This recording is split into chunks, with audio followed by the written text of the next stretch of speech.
I would like to quickly point out that John the Mouse Video has a large selection of videos from North and South America for your viewing pleasure.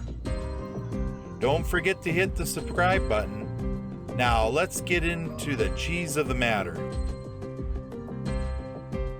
Built in 1941, this building, now home to the John Deere Tractor and Engine Museum, first housed the administrative offices in the company's engineering department. The room you are standing in was once the main area for prototyping and testing. Here, engineers developed concepts and designs for many different tractors and engines. Before they could begin manufacturing a new design, a prototype or experimental model had to be constructed. Using these models, engineers tested their design for durability, safety, precision, and power.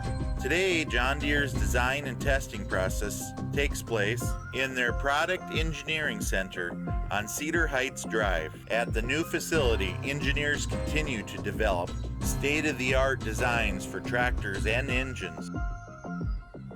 John the Mouse Travel Map is available for Google Maps. It will help plan your route to the locations of your favorite videos. It is free to use. I have the link below. Please visit the playlist tab for videos that I have sorted for you. Don't forget to hit the subscribe button